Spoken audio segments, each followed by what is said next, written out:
और कुछ लोग कहते हैं कि उन लोगों की आत्मा भटकती है जो लोग खजाना खोजने आए स्वयं दफन हो गए हैं। लेकिन सवाल सबसे बड़ा आज भी वही है, क्या सच में चंद्रकांता किले के नीचे आज भी टनों खजाना दबा है, या फिर वो खजाना सिर्फ एक लालच का जाल है जिसमें फंसकर हजारों लोग अपना जान गंवा बैठे हैं। भारत के उत्तर में घने जंगलों और ऊंचे पहाड़ों के बीच एक विशाल का किला बनवाया गया था और इस किले का नाम था चंद्रकांता किला। कहा जाता है कि इस किले को बनवाया था राजपूताना के एक रहस्यमयी राजा ने, राजा बीरेंद्र सिंह। राजा बीरेंद्र सिंह एक बहुत ही शक्तिशाली और चतुर शासक थे, लेकिन उनके बारे में एक बात मशहूर थी कि उन्हें खजाना जमा करने का जुनून था। कहा जाता है कि उन्होंने अपने जीवन काल में सैकड़ों युद्ध जीते और हर युद्ध के बाद दुश्मनों का सोना, हीरे जवाहरात सब इसी किले में जमा करते थे। धीरे धीरे समय बीतता गया। इस किले के नीचे एक ऐसा गुप्त तहखाना बनाया गया जिसमें कुंतलों नहीं बल्कि टनों खजाना छिपाया गया। लेकिन राजा बीरेंद्र सिंह को एक बात हमेशा सताती थी कि कहीं उनका खजाना कोई चुरा न ले। इसलिए उन्होंने इस किले को सिर्फ मजबूत ही नहीं बनवाया बल्कि रहस्यमय और खतरनाक भी बनवाया। किले के अंदर ऐसी सुरंग बनवाई गई जो सीधे मौत तक जाती थी। कई दरवाजे थे जो दिखते तो सामान्य थे, लेकिन जैसे ही कोई उन्हें खोलता ऊपर से पत्थरों की पूरी दीवार गिर जाती और इंसान वहीं दब कर मर जाता। लेकिन सबसे डरावनी चीज थी कि तहखाने का श्राप। कहते हैं कि जब किला बनकर तैयार हुआ तो राजा ने एक तांत्रिक को बुलाया। उस तांत्रिक ने पूरी रात किले के अंदर हवन किया। उसके हवन में इतनी शक्ति थी, उसके चारों साइड दिव्य प्रकाश उत्पन्न हुआ और प्रकाश में सोने के बक्से उड़ने लगे। और फिर उसने एक श्राप दिया, इस किले के खजाने को जो भी लालच में आकर निकालने की कोशिश करेगा, यह किला उसे खुद अपने अंदर दफन कर लेगा। समय बीतता गया। राजा बीरेंद्र सिंह की अचानक मृत्यु हो गई। उनकी मृत्यु के बाद किला धीरे धीरे वीराना हो गया और खंडहर में बदलने लगा। लेकिन किले की कहानी खत्म नहीं हुई, क्योंकि खजाने की कहानी धीरे धीरे पूरे इलाके में फैल गई थी। और फिर शुरू हुआ लालच का सिलसिला। साल 1894 4 अंग्रेज अधिकारी इस किले में खजाना खोजने आए। उन्होंने किले के अंदर तहखाने का रास्ता ढूंढ लिया, लेकिन जैसे तहखाने का दरवाजा खुला, अचानक उनके ऊपर से पत्थरों की बौछार होने लगी। पूरे सैनिक पीछे हटे। लेकिन कुछ समय बाद अंग्रेजों ने हाथ में मसाल लेकर अंदर घुस गए।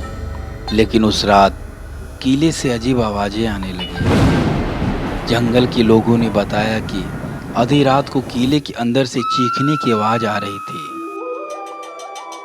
जब सुबह गांव के लोग किले में गए तो उन्हें वो चारों अंग्रेज कहीं मिले ही नहीं। बस किले के एक हिस्से में ताजा गिरी हुई पत्थरों की दीवार थी, जैसे किसी को जिंदा दफन कर लिया हो। लेकिन सबसे डरावनी घटना हुई साल 1972 में। उस समय कुछ खजाना खोजने वाले लोग किले में घुस गए। उन्होंने तय किया कि आज इस किले का सारा खजाना निकालकर अपने राज लग जाएंगे। कानों कान उन्हें खबर मिली कि यहाँ जो भी खजाना खोजने आता है, किला उसे दफन कर लेता है। उन लोगों की बात झूठी लगी। वो सारे लोग किले के खंडहर में प्रवेश किए और खुदाई चालू हो गई। उन्होंने किले के नीचे खुदाई करना शुरू किया। लेकिन खुदाई के तीसरे दिन बाद अचानक किले की जमीन कांपने लगी, जैसे कि तूफान आया हो, और किले के एक बड़ा हिस्सा धड़ाम से गिरा। जब धूल साफ हुई तो पता चला कि खुदाई करने वाले लोग वहीं दबकर मर गए।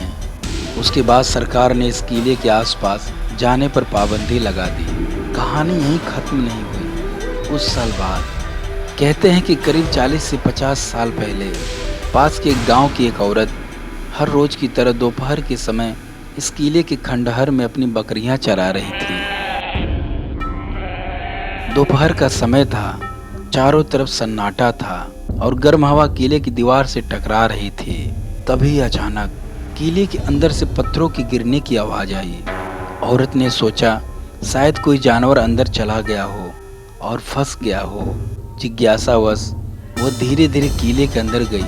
जैसे ही वह अंदर पहुंची, उसने देखा अचानक उसके सामने एक भयानक काली परछाई प्रकट हुई और वो देखते देखते प्रेत बन गया। उसकी आंखें अंगारों की तरह जल रही थी और शरीर से धुआं जैसी काली लपटें निकल रही थी। औरत डर के मारे जोर से चीखी और उसी वक्त बेहोश होकर जमीन पर गिर पड़ी। कुछ देर बाद जब उसे होश आया तो उसने देखा कि वही प्रेत उसके सामने खड़ा है, लेकिन इस बार वह शांत था। प्रेत ने भारी आवाज में कहा, डरो मत, मैं तुम्हें नुकसान नहीं पहुंचाऊंगा। औरत कांपती हुई बोली, तुम कौन हो? वह बोला, मैं प्रेत हूँ। प्रेत बोला, मैं इस किले का रक्षक हूँ और सदियों से इस किले के नीचे दबे खजाना की रखवाली करता हूँ। औरत ने डरते हुए कहा, मैं तुम्हारी बात पर विश्वास कैसे करूँ? तभी प्रेत धीरे धीरे किले के कोने की तरफ गया। उसने जमीन पर हाथ रखा। अचानक जमीन फटने लगी। कुछ ही सेकंडों में मिट्टी के अंदर से सोने की एक ईंट बाहर आई। औरत की आंखें हैरानी से फैल गई। प्रेत ने कहा, यह सिर्फ एक निशानी है, इसे लो, लेकिन याद रखना, जो भी लालच में इस खजाने को लेने आएगा, यह किला उसे जिंदा दफन कर देगा। इतना कहकर वह प्रेत गायब हो गया। डरी हुई औरत सोने की ईंट लेकर भागती हुई अपने गांव पहुंची। उसने गांव वालों को पूरी कहानी बताई। गांव वालों ने प्लान किया कि आज रात हम लोग किले के अंदर से खजाना निकालेंगे। औरत मना की, लेकिन गांव वाले नहीं माने। उस रात गांव के कुछ लोग फावड़े और कुदार लेकर चुपके से चंद्रकांता किले में पहुंच गए। उन्होंने उसी जगह खुदाई शुरू कर दिया जहां पे वह औरत बताई थी। पहले तो सब कुछ शांत था, लेकिन आधी रात के करीब अचानक किले के अंदर भयानक हवा चलने लगी और फिर एक डरावनी आवाज गूंजी। मैंने चेतावनी दी थी, यह खजाना लालचियों के लिए नहीं है। और उसी क्षण वही भयानक प्रेत उनके सामने प्रकट हुआ। प्रेत को देखकर गांव वाले डर गए। लोग डर के मारे भागने लगे, लेकिन किले के दरवाजे अपने आप बंद हो गए। कुछ ही पल में तूफान आ गया। किले की दीवारें कांपने लगी और ऊपर से भारी पत्थर गिरने लगे और कुछ ही समय में सब शांत हो गया। सुबह गांव के लोग किले में पहुंचे तो वहां न कोई आदमी था और न ही कोई आवाज। बस जमीन पर टूटे हुए फावड़े थे और मिट्टी में ताजा खून के निशान। कुछ दिन के बाद किसी ने भी चंद्रकांता किले में खजाना खोजने की हिम्मत नहीं किया, लेकिन आज भी इस इलाके के लोग कहते हैं कि अमावस्या की रात किले के अंदर से फावड़े चलने की आवाज़ आती है, जैसे कोई आज भी जमीन के नीचे खजाना खोद रहा हो। और कुछ लोगों का मानना है कि वो लोग आज भी उसी किले में भटक रहे हैं जो लालच में आकर चंद्रकांता किले का हिस्सा बन गए। और शायद इसीलिए आज भी इस इलाके के लोग कहते हैं, खजाना ढूंढने मत जाना, क्योंकि चंद्रकांता किला खजाना नहीं देता, वो लोगों को हमेशा के लिए अपने अंदर दफन कर लेता है।